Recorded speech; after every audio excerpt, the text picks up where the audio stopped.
Je n'aurais jamais pensé dire cela en public, mais après mon expérience de mort imminente et ma rencontre avec Jésus, je ne peux plus garder le silence. Il m'a montré une vision sur la mort du pape.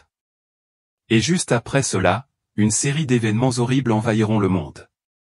J'ai vu la grande tribulation, la confusion au sein des églises et un personnage en robe blanche, mais non envoyé de Dieu. Jésus m'a dit, « Mon Église a été corrompue et mon peuple dort. » Je raconterai clairement chaque chose qu'il a révélée, y compris le nom que je n'ai jamais osé prononcer de mon vivant. Si vous êtes quelqu'un qui aspire à la vérité, si vous voyez aussi que quelque chose de très mauvais se passe autour de vous, alors ne négligez pas ce témoignage.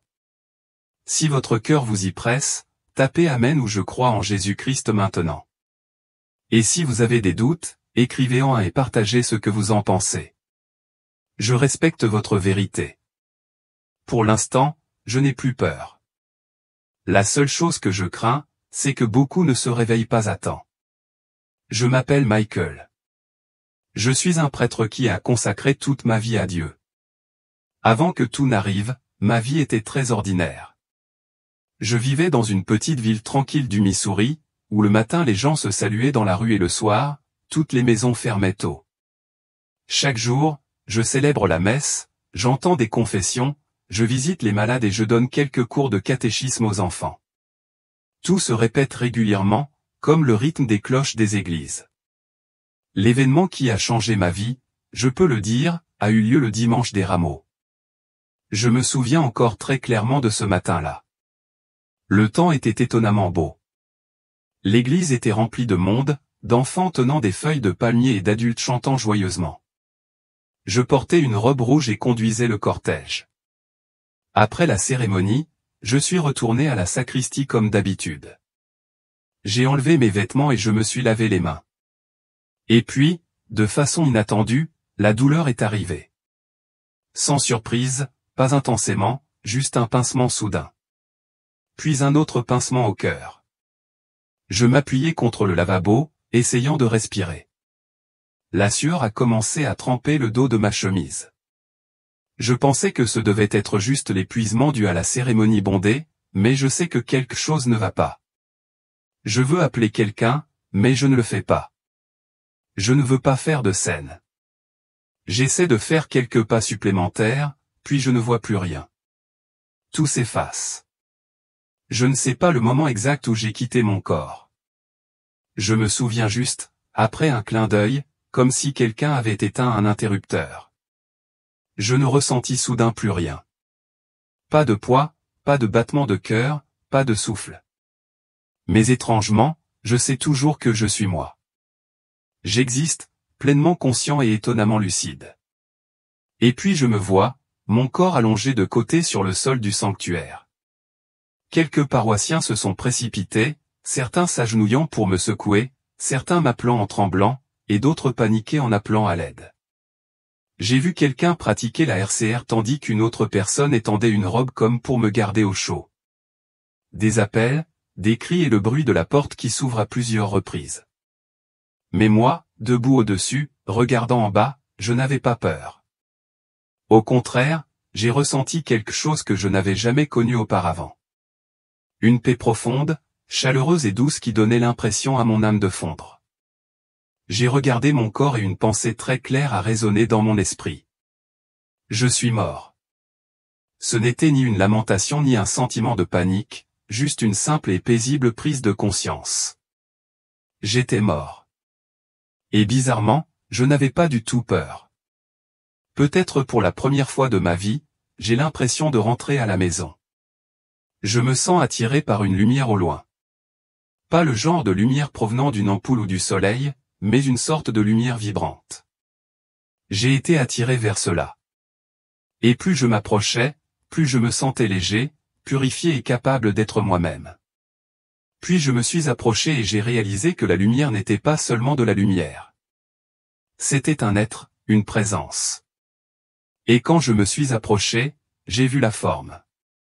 Au début, c'était une zone de lumière brillante. Puis peu à peu, une personne est apparue. Un homme, son corps rayonnait de lumière, mais prenait toujours la forme d'un humain. Je vois tes mains marquées de clous. Je sais sans aucun doute que c'est Jésus. Je n'ai pas besoin que tu te présentes. Mon âme te reconnaît comme un enfant perdu qui vient de voir son père de loin. Je veux courir vers toi, mais je veux aussi m'effondrer. Et je me suis effondré. Pas avec mon corps, mais avec tout mon être. Je veux me cacher parce que je me sens tellement indigne. Mais j'ai aussi envie de me jeter dans tes bras parce que je n'ai jamais désiré une chose pareille auparavant. Il m'a regardé comme pour me dire, écoute, le temps presse. Et puis il a parlé. Cette voix ne sortait pas de sa bouche d'une manière terrestre. Cela résonnait dans toutes les directions et même en moi. Il a dit, Michael, je t'ai attendu. Et à ce moment-là, le paysage autour de moi a commencé à changer. Il n'y avait pas d'écho de pas de vent balayant ou de lumière tourbillonnante. L'espace d'un bref instant, je me tenais à côté de lui au milieu d'une lumière radieuse. Et l'instant d'après, je me suis retrouvé devant une porte. Cette porte est très étrange. Cela ne ressemble à rien de ce que j'ai jamais vu. On dirait qu'il est fait de bois, mais il ne montre aucun signe de pourriture ou de décoloration. Le bois a une teinte dorée. Caché au plus profond de chaque grain, comme s'il avait vécu 1000 ans. Sur la porte, il y a des symboles que je ne comprends pas, comme des spirales, des yeux, des flammes et un agneau endormi. Ils ne sont pas effrayants, mais évoquent un sentiment de sacré, presque respectueux. En regardant chaque dessin, j'ai ressenti une sensation étrange, comme si mon âme était appelée à se souvenir de quelque chose d'ancien, comme si une partie de moi avait connu ces symboles bien avant ma naissance. Je venais de poser la main sur la porte lorsqu'elle s'ouvrit toute seule, doucement et sans bruit, et qu'un flot de douce lumière blanche s'en échappa, comme la rosée du matin, mais aussi comme un souffle.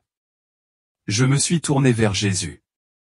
Il n'a rien dit, il a juste hoché la tête et je suis entré. Je ne sais pas comment appeler cet endroit.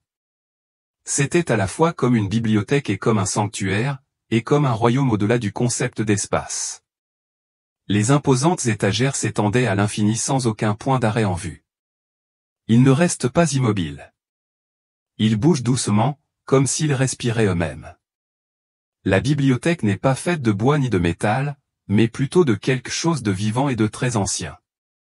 Je ne vois pas de poussière, ni de toile d'araignée, mais je ressens seulement un silence profond, épais et lourd, comme une sorte d'encens sacré qui ne cesse de se répandre sans fin.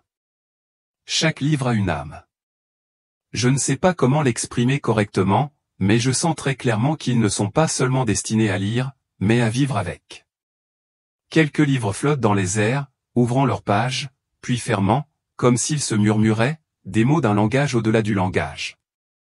Ces livres contiennent l'histoire de l'humanité, les guerres célestes, des prophéties jamais prononcées et des souffrances jamais écrites. Je restais là, mon cœur ralentissant comme un enfant entrant dans les pensées de Dieu lui-même. Il y a une autre chose étrange, c'est que les murs qui m'entourent ne sont pas réellement des murs. Ils sont faits de lumière solide. Il n'y a aucune erreur à ce sujet. J'ai tendu la main et je l'ai touché. Il ne faisait ni froid ni chaud. Doux mais ferme, comme lorsque vous touchez un morceau de musique en cours de lecture. C'était si calme qu'on pouvait entendre la respiration de notre propre âme. Je me souviens d'être resté là, sans voix, avec seulement un murmure dans mon cœur.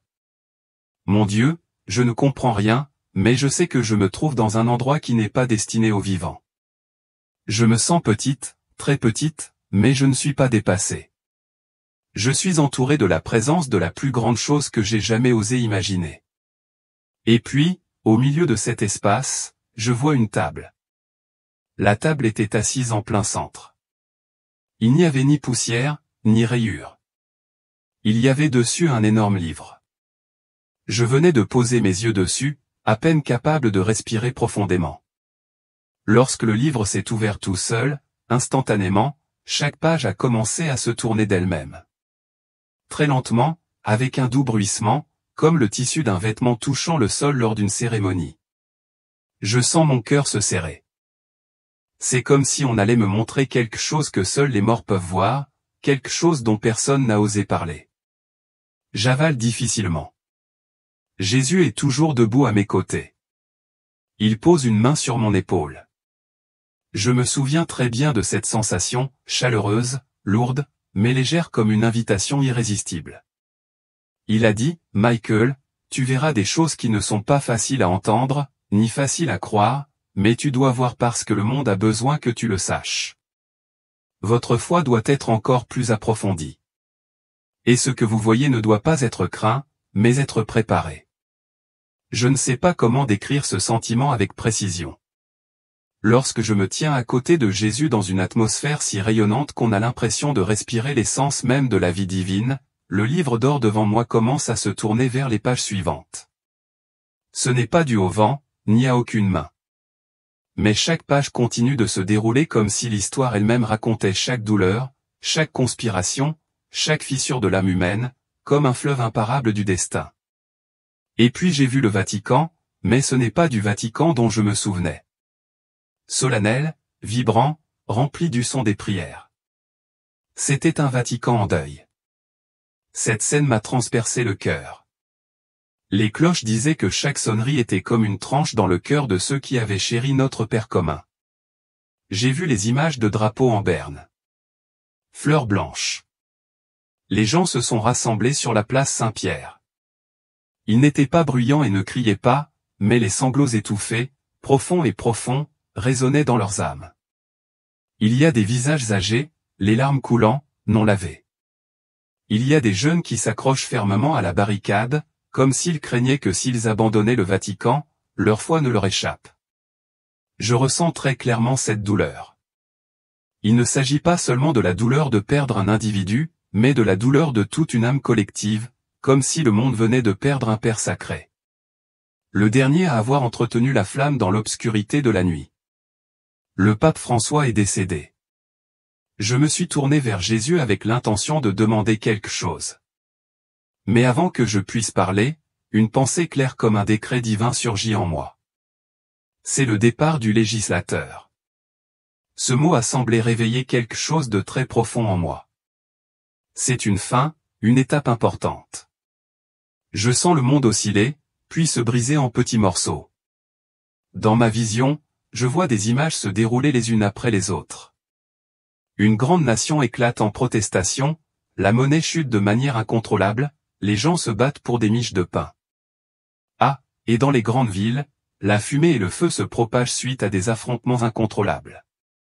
Le monde entier ressemble à un corps qui a perdu son cœur, dépourvu de rythme, sans direction. Et puis la scène change.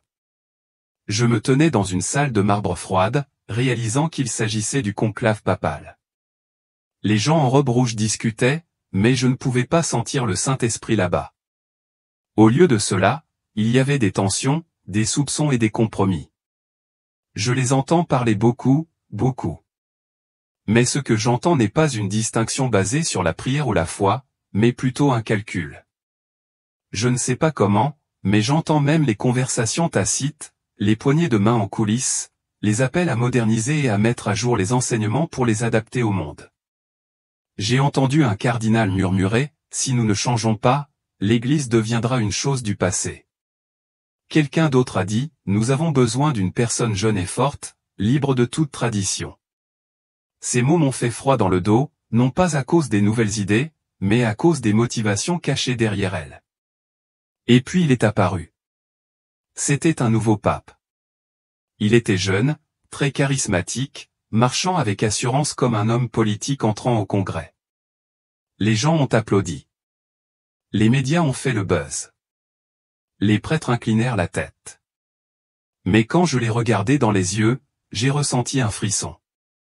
Ce n'est pas la froideur des méchants, mais une sorte de froid qui vient de l'absence de compassion. Ses yeux semblent tout savoir. Mais il ne se soucie de rien. Comme un atelier précis et une machine vide, j'ai crié intérieurement. Ce n'est pas l'un des vôtres. Je me tournai vers Jésus, tremblant, craignant d'avoir parlé à tort et à travers.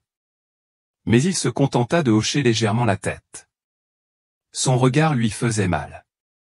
Cette succession marque le début d'une grande rupture.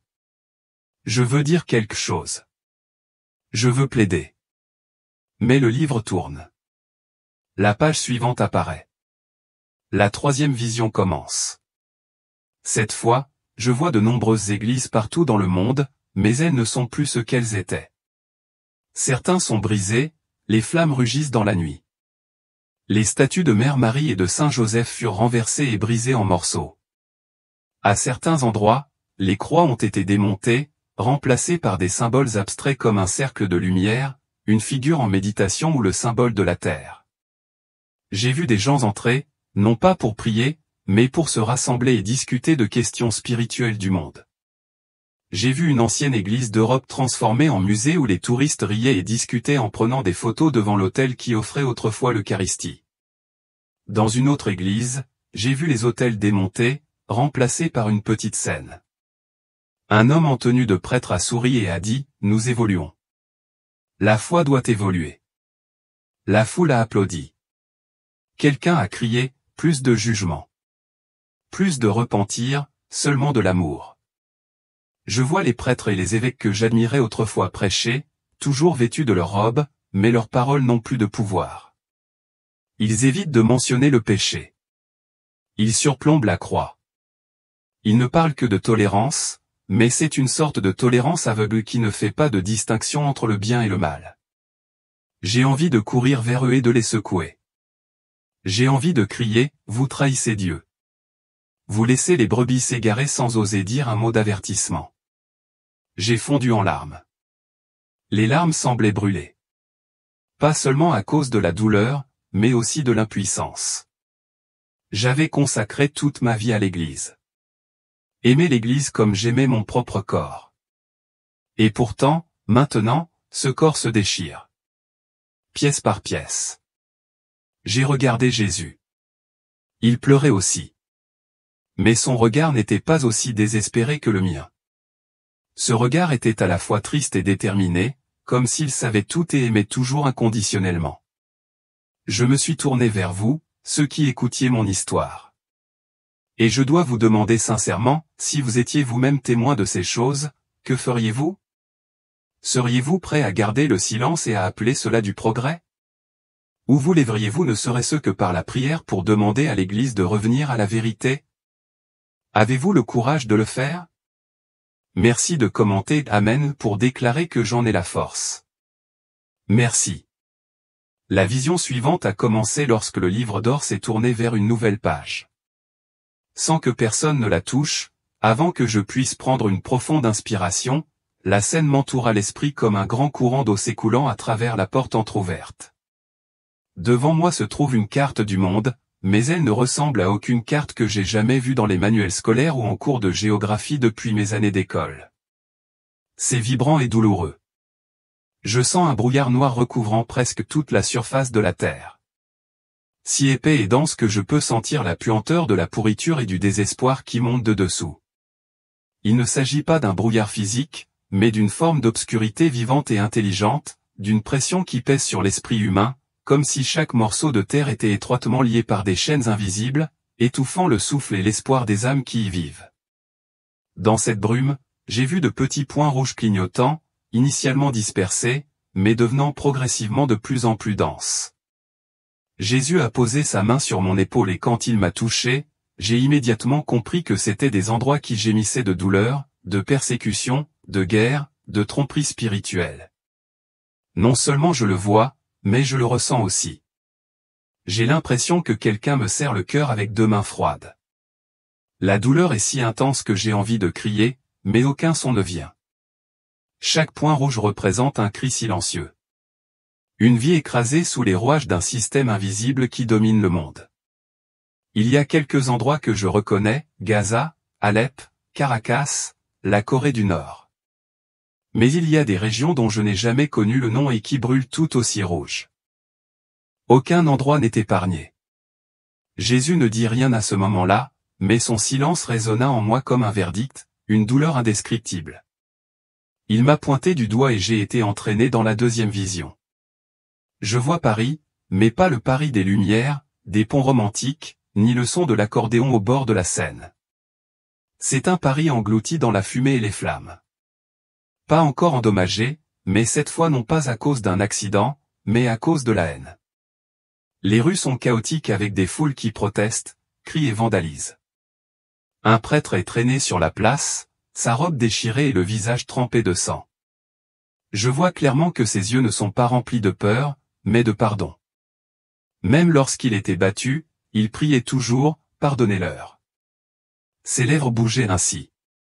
Je voulais me précipiter pour le protéger, mais j'étais juste un esprit impuissant qui l'observait. Je vois aussi des églises se transformer partout dans le monde. Plus d'autels, plus de sainte communion, plus de chants de louanges. Au lieu de cela, il y a des scènes pour des performances artistiques, des ateliers sur les droits de l'homme, des événements de mode et de musique électronique. Les murs ont été repeints. La croix a été démontée. Et la statue de la Vierge Marie a été remplacée par des figures abstraites ou des symboles de paix sans âme. L'atmosphère y semblait si vide. Non pas parce qu'il n'y avait personne, mais parce que la présence sacrée s'était retirée. J'avais l'impression que le cœur du Christ avait été chassé de ce qui était autrefois sa demeure. Là aussi, j'ai vu la place Saint-Pierre devenir déserte. Plus de pèlerins, plus de foules agenouillées, seulement le vent balayant les colonnes de pierre et le ciel sombre comme de l'encre. Quelques corbeaux perchés sur les grilles. Ils n'ont pas appelé, ils m'ont juste regardé froidement. Comme un présage, je reste tremblant de froid. Même si je sais que je n'ai plus de corps, une voix résonne à mon oreille, pas forte, mais elle me donne envie de me mettre à genoux d'angoisse. Jésus dit, le scandale qui vient de l'intérieur a donné au monde une raison de me rejeter complètement, ainsi que la vérité. Je n'ai pas osé lever la tête pour te regarder. Je comprends les blessures, les péchés cachés, les compromis au sein de l'Église. Ils ont ouvert la voie à des refus farouches. Puis j'ai vu Jérusalem, ou du moins une ville semblable. Il y avait des bruits d'explosions lointaines, des colonnes de fumée noire et des briques brisées. Mais ce qui m'a coupé le souffle, c'est le ciel. Il ne faisait pas noir. Au lieu de cela, il y eut une étrange fissure lumineuse, comme si le ciel avait été ouvert par un gigantesque faisceau de lumière. La lumière est éclatante, mais pas aveuglante. Il a des nuances d'or, de bleu et une touche de rouge, se mêlant comme une plaie saignante qui brille encore. De cette fissure, je vois apparaître des croix enflammées, flottantes, sans que personne ne le demande. Ils ne sont ni menaçants ni agréables. Chaque croix sert d'avertissement ou de rappel que la souffrance continue. Pourtant, personne ne veut regarder. Puis une autre chose étrange s'est produite. J'ai entendu un son, pas de musique ni de paroles, mais des pleurs. Un long cri lugubre résonna dans le ciel comme si l'univers se lamentait. Ce son résonnait directement dans mon âme, m'empêchant de tenir bon. Cela véhicule un sentiment de perte, une douleur plus perçante que la mort. Comme lorsque vous réalisez que vous avez laissé derrière vous la personne que vous aimez le plus dans l'obscurité. Et maintenant, il est trop tard. Je sais que c'est le cri de l'univers dont le livre de l'Apocalypse a fait mention un jour.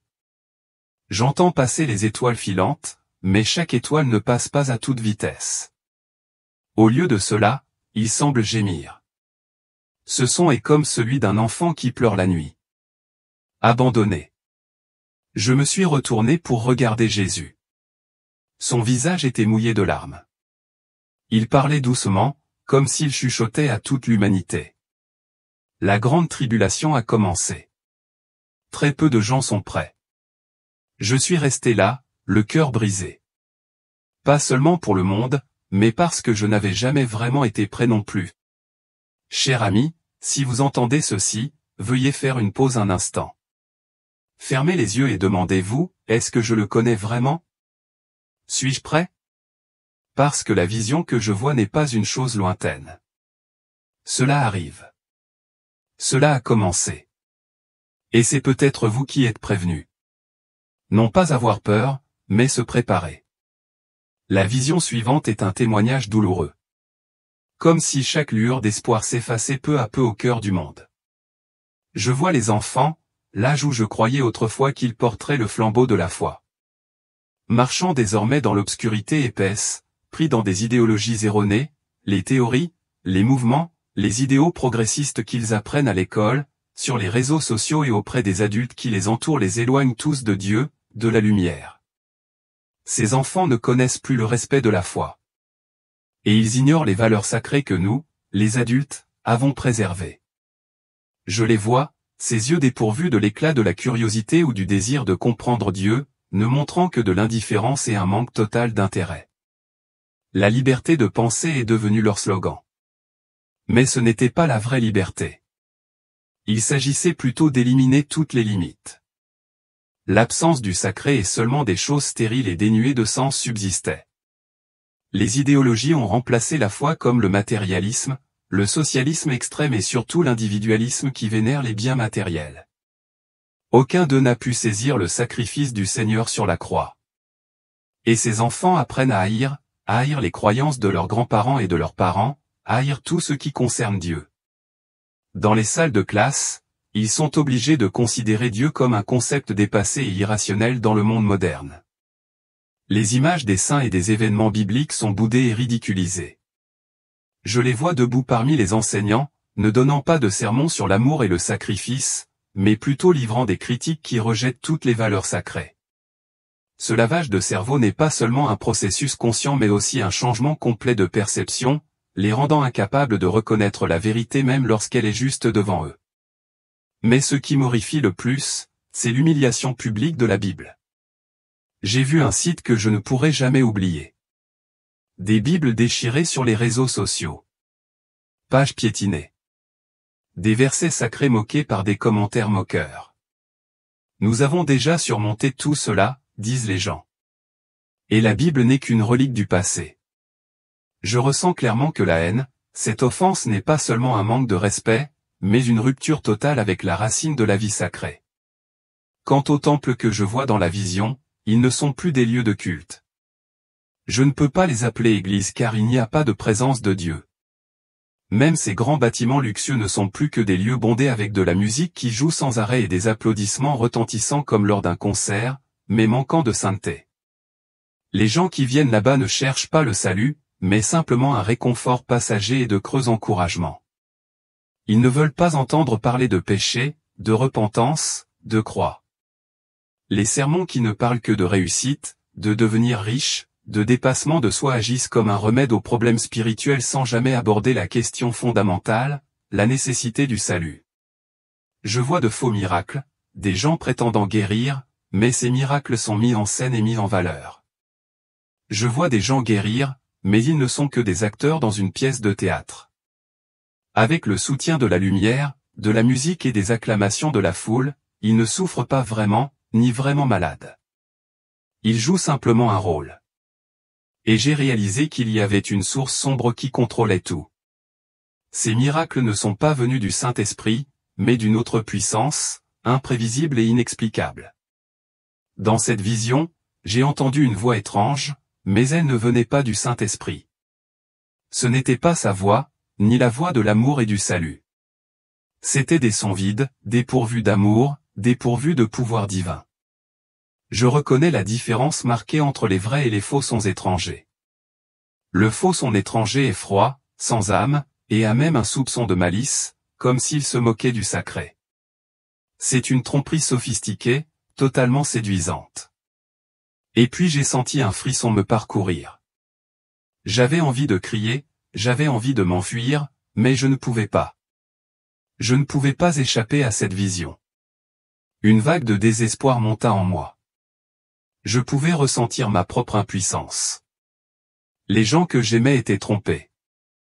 Ce monde était trompé, et je ne pouvais que rester là à en être témoin. C'est alors qu'une voix retentit, douce mais pleine d'autorité. Jésus m'a dit, « Regarde, Michel, regarde jusqu'au bout. Tu es la voix de ceux qui ne voient plus. » J'ai réalisé que je n'étais pas là, impuissant.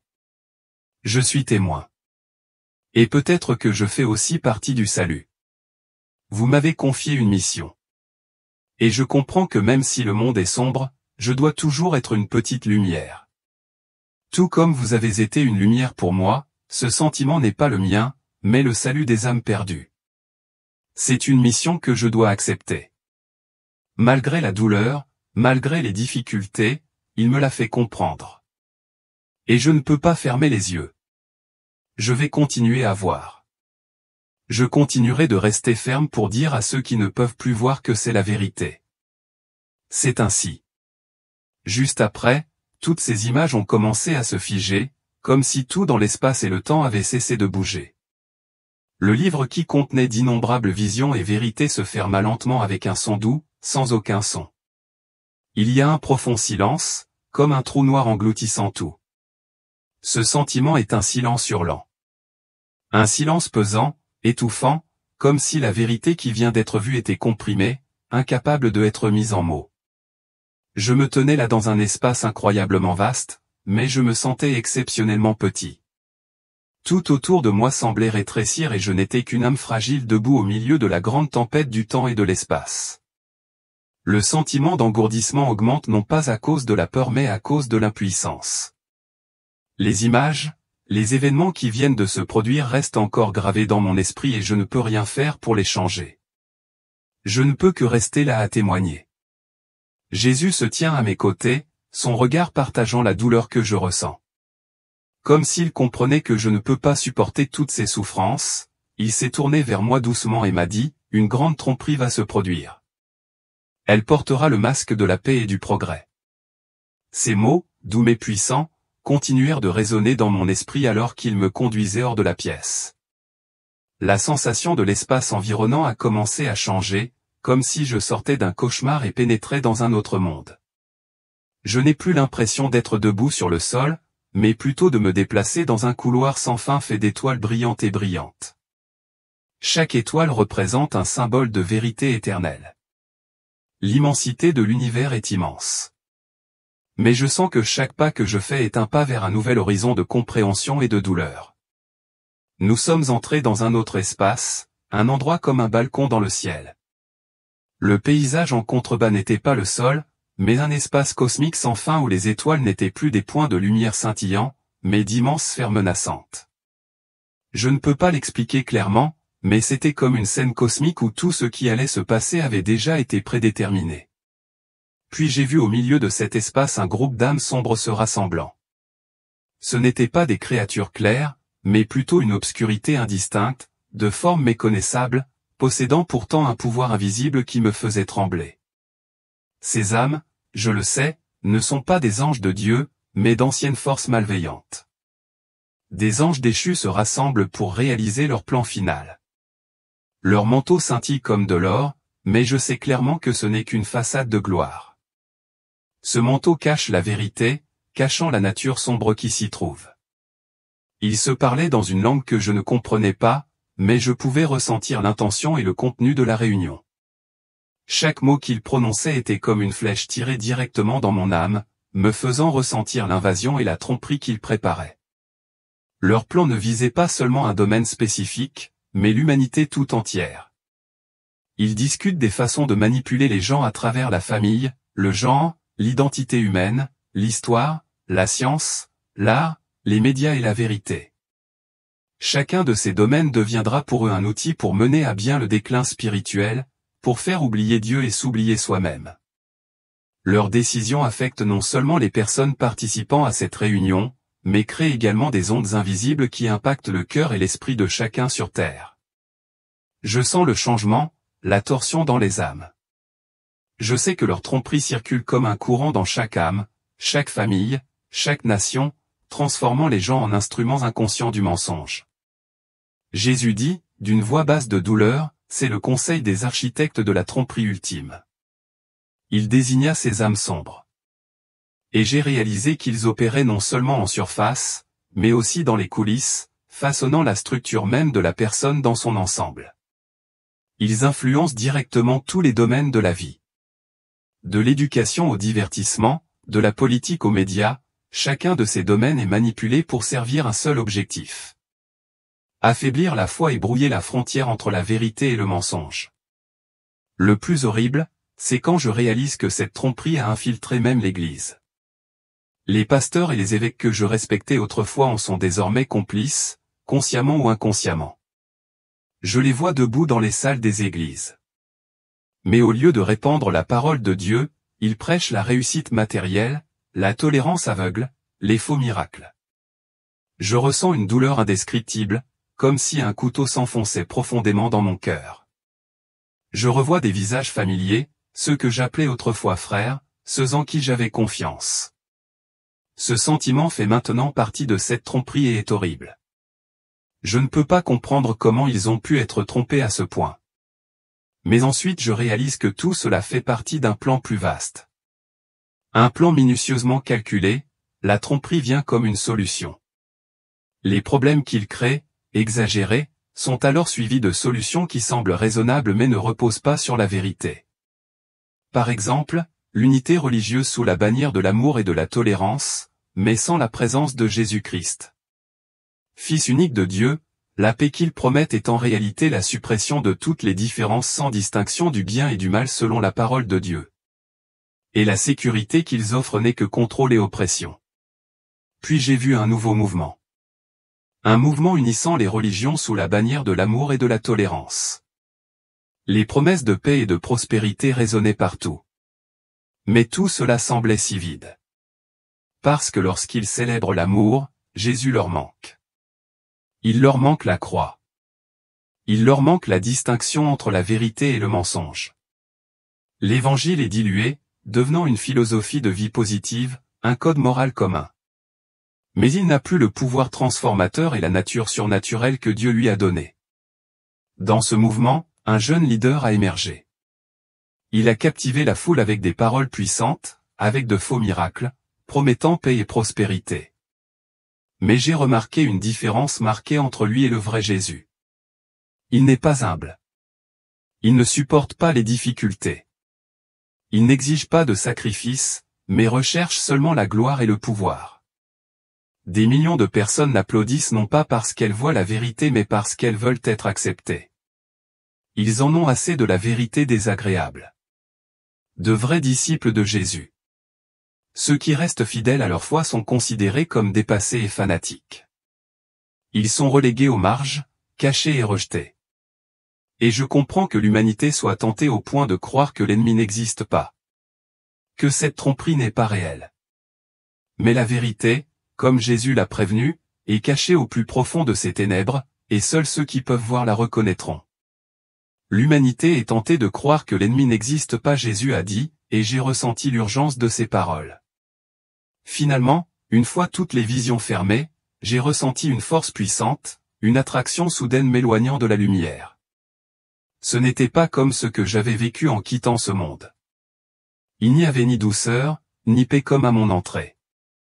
Il s'agit d'une traction brutale, d'un retour en arrière inévitable, comme si mon âme entière était arrachée à la présence sacrée dont je venais d'être témoin.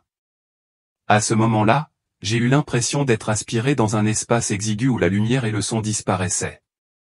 Et la tranquillité, l'harmonie dans laquelle j'avais vécu me paraissait soudain lointaine. Le dernier regard sur la pièce où je me trouvais avec Jésus. Chez lui, à ce que j'avais vu, il y avait un sentiment indescriptible d'adieu. Toutes ces images semblaient disparaître lentement de ma vue, s'estompant progressivement comme un rêve que j'étais sur le point d'oublier. Sa présence, même si ce n'est que dans les souvenirs, porte toujours avec elle une douleur, un regret, car je dois lui dire au revoir. Je me demande, puis-je revenir à la façon dont les choses étaient avant? Ou suis-je simplement une âme qui se souviendra pour toujours de l'endroit où j'ai été, incapable d'oublier? Quand je me suis réveillé, tout autour de moi n'était pas ce à quoi j'étais habitué. La lumière artificielle des lampes de l'hôpital brillait dans mes yeux comme un nuage aveuglant, m'obligeant à les fermer hermétiquement. Le bruit des machines, les bips des moniteurs, le grincement des roues médicales, tout est assourdissant, me donnant l'impression d'avoir été poussé dans un tout autre monde. Où la vie n'est plus douce, plus une symphonie, mais le chaos d'un bruit sans fin. La douleur physique est atroce. Mon corps est lourd, comme si chaque paralysie, chaque douleur s'était brutalement accumulée. Chaque mouvement ressemble à un fouet frappant mon corps. Et les blessures qui semblent cicatriser sont désormais douloureuses. J'ai l'impression d'être un squelette. Chaque partie de mon corps me fait mal, comme si elle avait été brisée et devait maintenant être reconstituée. Je ne me souviens même pas de ce que j'ai vécu. Je sais seulement que je ne suis plus moi-même. Il y a des visages autour de moi, mais ils n'ont pas la chaleur que j'espérais. L'inquiétude sur leur visage est claire alors qu'ils se parlent, posent des questions et donnent des conseils, comme un courant d'eau que je ne peux pas absorber. Pour eux, j'étais juste une personne revenue d'entre les morts. Un miracle médical. Mais pour moi, ce fut un retour douloureux, le réveil d'un long sommeil dont je ne voulais pas me réveiller. Quand j'ai entendu l'infirmière dire « Père est mort ». Mais il est revenu. Je ne pouvais pas du tout comprendre.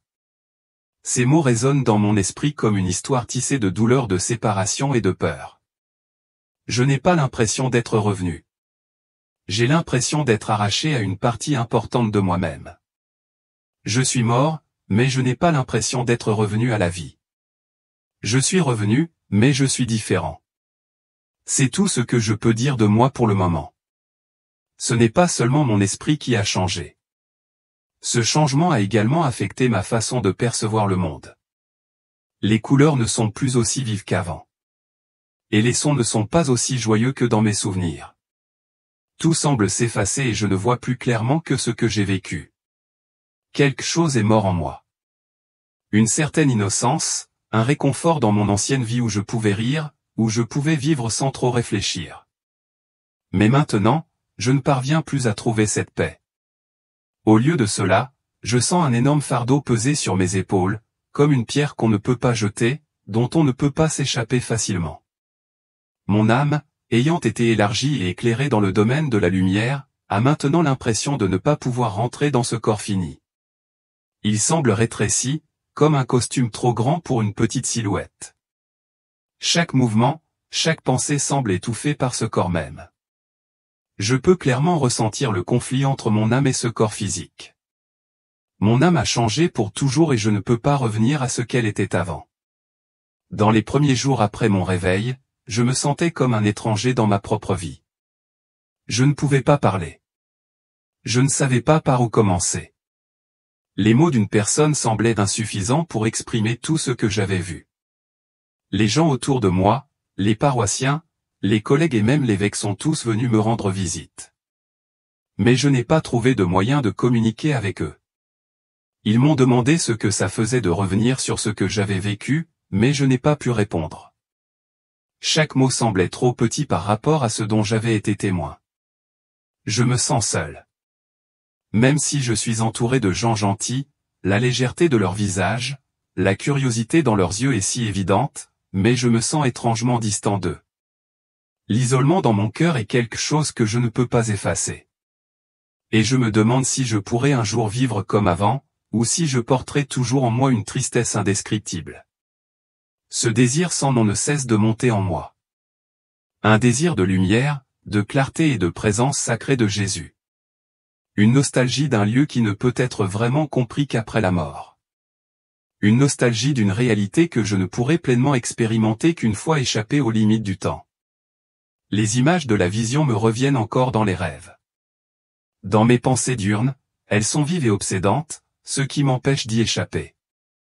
Et cette douleur émotionnelle, même si elle ne peut être exprimée avec des mots, est une partie indissociable de ce voyage.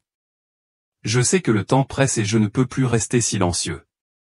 Le monde approche d'un moment critique. Il n'y a plus de temps pour choisir entre différents chemins. Les options ne sont plus facultatives. C'est le moment où nous devons choisir notre camp. Allons-nous défendre la vérité ou serons-nous trompés? La séparation se fera naturellement en fonction de la nature de chacun.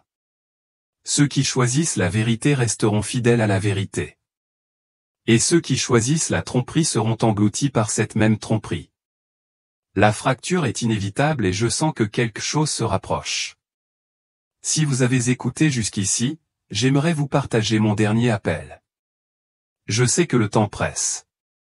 Chaque seconde, chaque minute qui passe pourrait nous rapprocher d'un moment décisif. Et je ne peux pas te laisser rester immobile. Je ne peux pas te laisser emporter par le courant de la tromperie. Soyez toujours vigilants. Il faut toujours discerner. Priez toujours profondément comme jamais auparavant. Repentez-vous vraiment car le temps est éphémère. Aimez sincèrement, même vos ennemis. Entraînez votre volonté et purifiez votre âme grâce à un jeûne ciblé. Considérez la parole de Dieu comme une carte, une lumière pour vous guider à travers les ténèbres. Lorsque les signes commenceront, ils arriveront très rapidement. Et rappelez-vous, la nuit peut être longue, mais la lumière revient toujours pour ceux qui attendent avec une lampe allumée.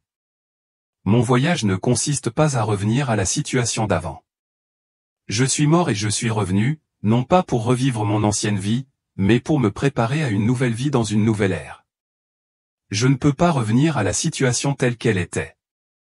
Je ne peux pas vivre dans l'inconscience d'un monde que j'ai laissé derrière moi. Chaque pas que je fais maintenant est un pas dans une grande mission. Et je ne peux pas abandonner. Les choses peuvent devenir sombres, mais je crois que la puissance de Dieu nous guidera toujours à travers chaque difficulté. Et jusqu'à ce que la lumière revienne, je resterai ferme sur le mur, gardant la vérité, même si le monde lui tourne le dos.